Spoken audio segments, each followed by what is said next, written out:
What is Nirvana? Buddhist path to peace and liberation. What does Nirvana mean? The word Nirvana comes from the Pali term Nibbānam, which means extinction or blowing out. This refers to the extinguishing of the fires of greed, hatred, and delusion, the root causes of human suffering. The Buddha described Nirvana as a state of peace, freedom, and ultimate happiness. Unlike worldly pleasures, which are fleeting and tied to conditions, Nirvana is unconditioned. It stands outside the ups and downs of life. During the Buddha's time, India was a fertile ground for spiritual exploration. Many traditions sought liberation from samsara, the cycle of birth and death, but their methods often involved extreme practices, like severe asceticism. The Buddha rejected these extremes and introduced the middle way, a balanced approach to life and spirituality. For the Buddha, Nirvana was not just an abstract concept. It was a direct experience he realized under the Bodhi tree. This realization became the foundation of his teaching. In his words, "There is, monks, an unborn, unoriginated, uncreated, unformed. If there were not, no escape would be possible from the born, originated, created, formed." This statement captures Nirvana as something beyond ordinary existence, a realm of liberation where suffering ends. How Nirvana differs from other traditions. Unlike some spiritual paths that aim for eternal union with a deity or an afterlife in heaven, Buddhism focuses on ending craving and achieving inner freedom. Nirvana is not about escaping to another world. It's about transforming how we experience this world. The Buddha's emphasis was practical. Instead of debating metaphysical ideas, he asked, "What causes suffering? How can we end it?" His answers laid out a clear and accessible path to Nirvana. The Four Noble Truths. The Buddha's teachings on Nirvana are inseparable from the Four Noble Truths, the core of his message. 1. Dukkha. Life involves suffering and dissatisfaction. 2. Samudaya. The cause of suffering is craving and attachment. 3. Nirodha. Suffering can cease. This is Nirvana. 4. Magga. The Eightfold Path is the way to end suffering. The third noble truth is key. The cessation of suffering, Nirodha, is what Nirvana represents.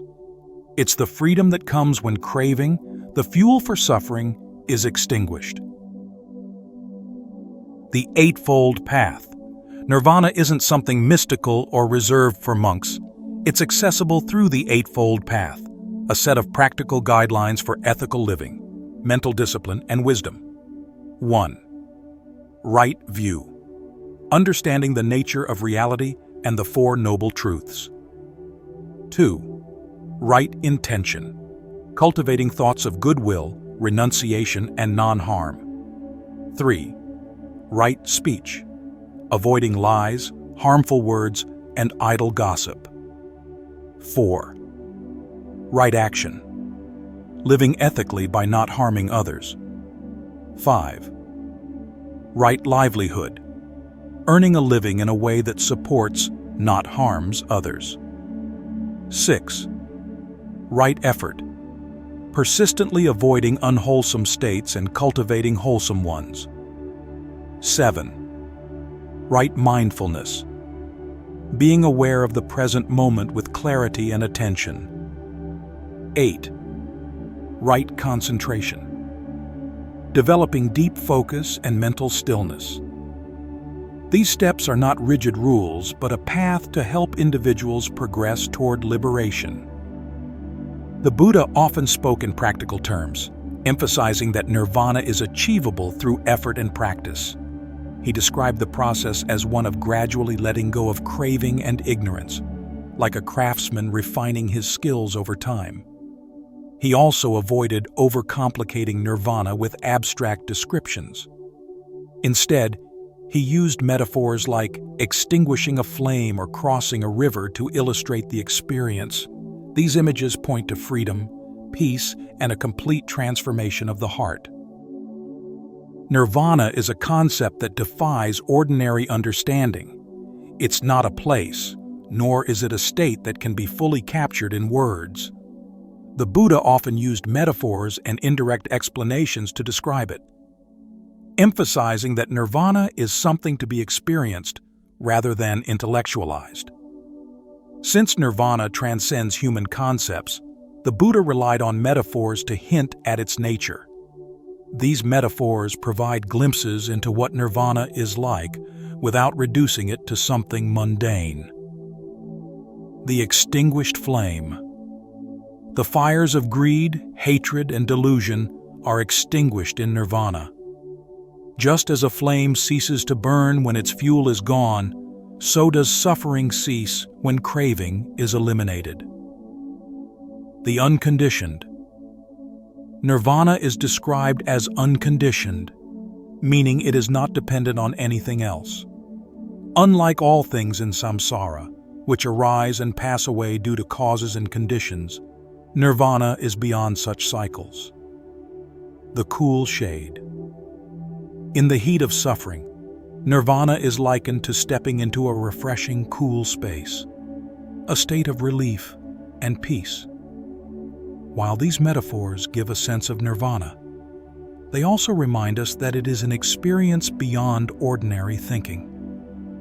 One of the reasons nirvana is hard to describe is because it represents the cessation of suffering, craving, and ignorance, qualities that dominate ordinary experience.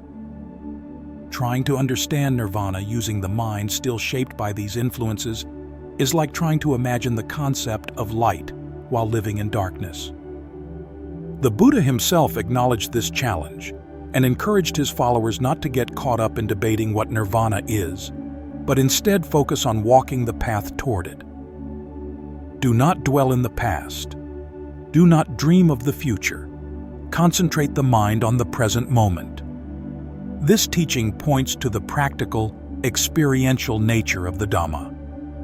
By practicing mindfulness and letting go of attachments, one gets closer to the reality of nirvana. To help clarify nirvana, the Buddha spoke of two aspects of it. Sopadishisa nirvana, nirvana with a remainder. This refers to the state of liberation achieved while still living. The fires of greed, hatred, and delusion are extinguished, but the individual continues to exist in the physical body, experiencing the natural processes of life. Parinirvana, final nirvana. This occurs upon the passing of an enlightened being. After death, they are not reborn, as the conditions for rebirth no longer exist. These distinctions highlight that nirvana can be realized here and now, even while one is alive. The final aspect of liberation comes when all traces of the physical existence come to an end.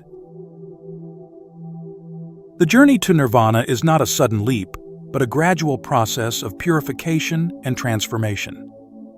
The Buddha outlined three essential components that form the foundation of this journey: ethical conduct, sila, concentration, samadhi, and wisdom, prajna.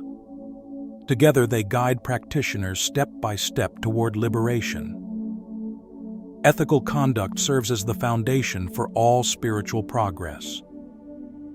By cultivating moral behavior, we create a life free from harm and regret, which allows the mind to settle and focus. The Buddha emphasized 5 precepts as guidelines for ethical living. Refrain from taking life, non-harming. Refrain from taking what is not given. Refrain from harmful speech. Refrain from sexual misconduct. Refrain from intoxicating substances that cloud the mind. Living ethically not only benefits others but also creates the inner peace necessary for deeper meditation and insight. Once ethical conduct is established, the next step is developing concentration. This involves training the mind to become steady, focused, and undistracted. The Buddha often likened the mind to water. When stirred up, water is cloudy and unclear. When still, it becomes clear and reflects reality accurately. Through practices like mindfulness, satipatthana, and deep meditation, jhana, practitioners can calm the mind and gain insights into the true nature of existence. Wisdom is the culmination of the path, the ability to see things as they truly are, free from distortion or ignorance. This includes understanding impermanence, anicca. All things are transient and constantly changing. Suffering, dukkha. Craving and attachment inevitably lead to dissatisfaction. Non-self, anatta. There is no permanent, unchanging self. All phenomena arise and pass away due to causes and conditions. Wisdom doesn't come from intellectual study alone. It arises from deep, direct experience gained through meditation and mindfulness. The journey to nirvana requires all three elements, ethics, concentration, and wisdom, to work together. Ethical conduct creates the stability needed for concentration, and concentration provides the clarity for wisdom to arise. The Buddha summed up this process in a simple yet profound teaching. Avoid evil, do good, and purify the mind. This is the teaching of all Buddhas. By walking this path with patience and dedication, one can move closer to the peace and liberation of nirvana. In order to understand nirvana clearly, it's equally important to address what it is not. Misconceptions about nirvana can lead to confusion and misinterpretation of Buddhist teachings. The Buddha frequently clarified these misunderstandings, emphasizing that nirvana is an experiential reality rather than an abstract concept. Misconception 1. Nirvana is annihilation. One common misunderstanding is that nirvana means the annihilation of the self, as if a person ceases to exist entirely. This idea stems from the notion that, since nirvana involves the cessation of craving and the cycle of rebirth, it must equate to complete non-existence. The Buddha addressed this directly. Nirvana is not annihilation, nor is it eternal existence. It's the cessation of suffering and the conditions that perpetuate it. He rejected extreme views of eternalism, the idea of an everlasting self, and nihilism, the belief in complete annihilation. Instead, he offered a middle way. Both formerly and now, I teach only dukkha and the cessation of dukkha. Nirvana is the ending of suffering, not existence itself. Misconception 2. Nirvana is a place. Some may think of nirvana as a physical location, akin to a paradise or heaven. This is understandable, as human minds often conceptualize liberation as a destination. However, the Buddha made it clear that nirvana is not a place to go, but a state to realize. For instance, if we extinguish a flame, we don't ask, "Where did the flame go?" Similarly, when the fires of greed, hatred, and delusion are extinguished, nirvana is simply the state that remains. It's beyond space, time, and physical dimensions. Misconception 3. Nirvana is eternal bliss. Another misconception is that nirvana is a state of unending bliss or pleasure. While it's true that nirvana is often described as peaceful and free from suffering, it's not a sensory pleasure or emotional high. Instead, nirvana transcends all conditioned states, including happiness tied to external factors. The Buddha avoided equating nirvana with pleasure because such comparisons could mislead people into seeking it as another form of craving. Instead, he described it as freedom from craving altogether. Why misunderstandings arise?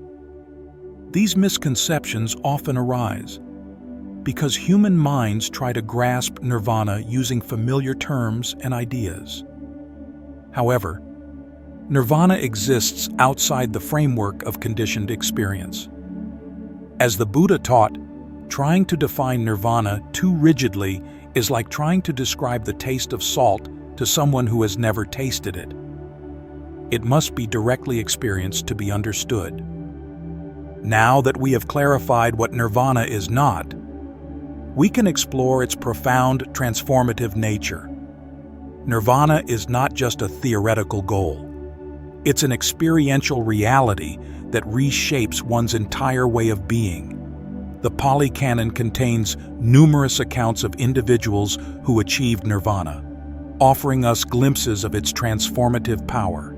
One of the most well-known stories is that of Angulimala, a bandit who terrorized villages before encountering the Buddha. After a life-changing conversation, Angulimala renounced violence, became a monk, and ultimately attained nirvana. This story demonstrates that nirvana is accessible to anyone willing to walk the path, regardless of past actions. It's a testament to the Buddha's teaching that transformation is always possible. The Buddha's enlightenment shaped how he approached life and teaching. After realizing nirvana, he viewed the world with complete equanimity and compassion. Freed from craving, he was no longer bound by personal desires or aversions.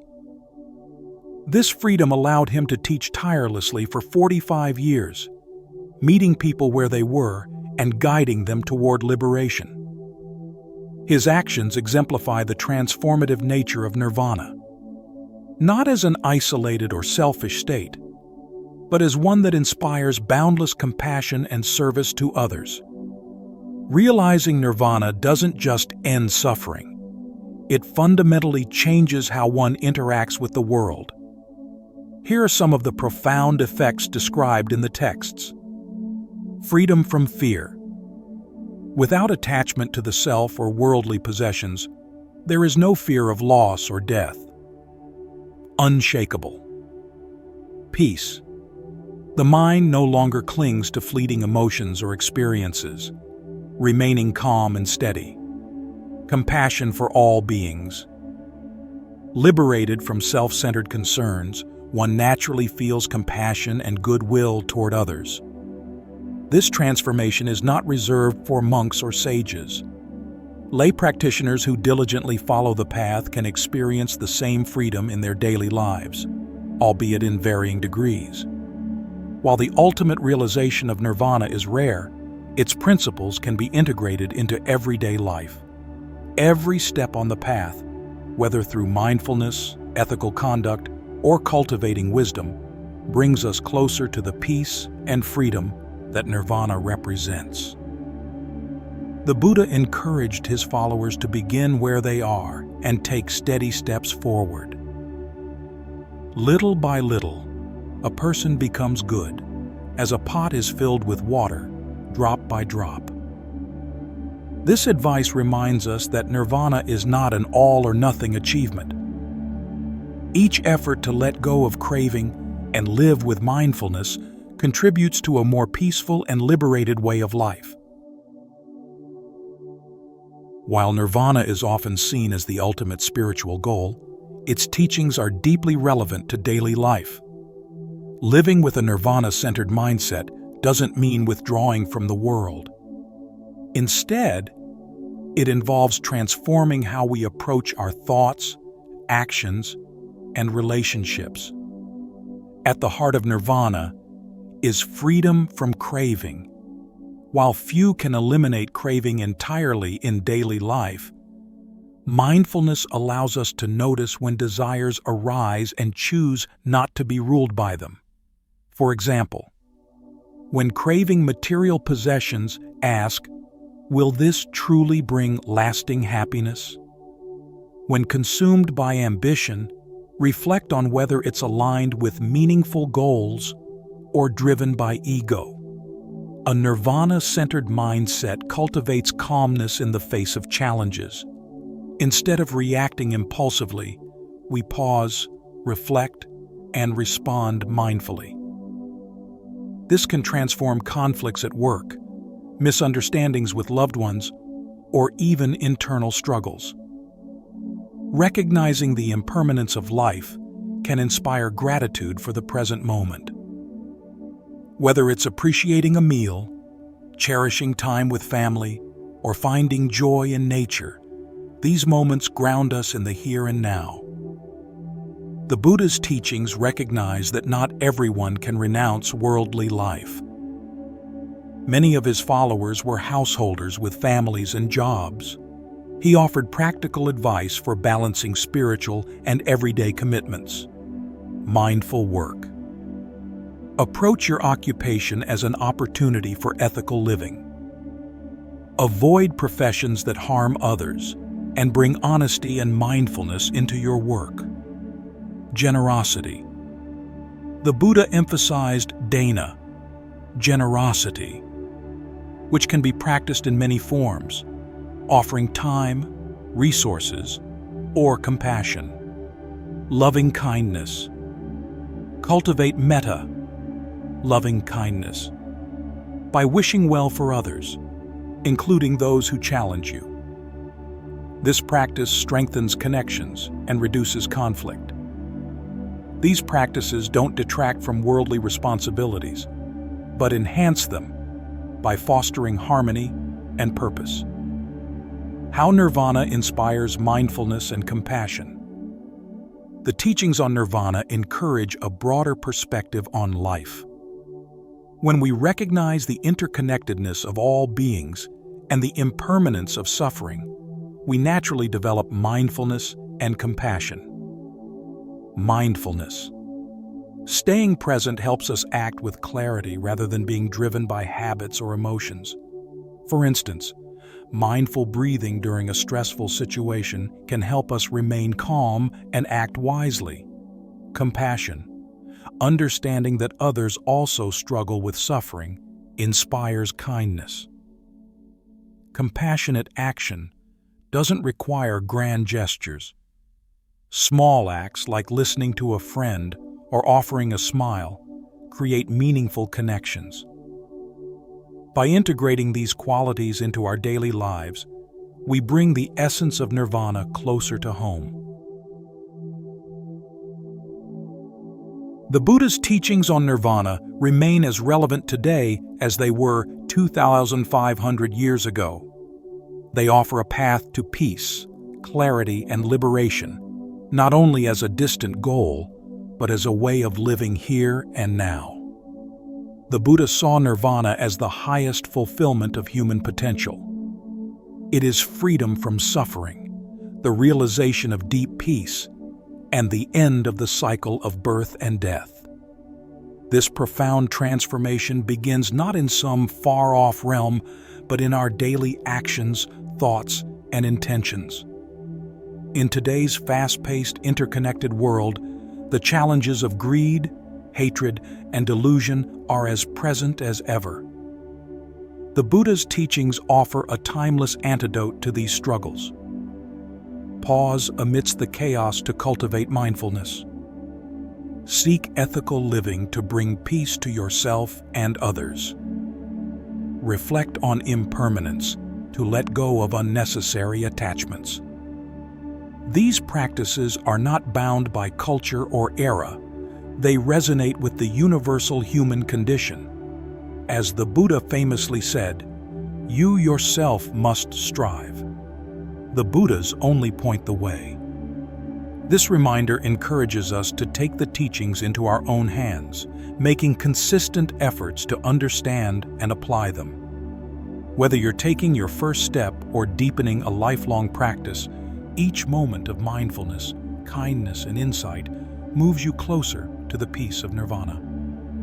Nirvana isn't just the end of suffering. It's a way of seeing and being that transforms your entire approach to life.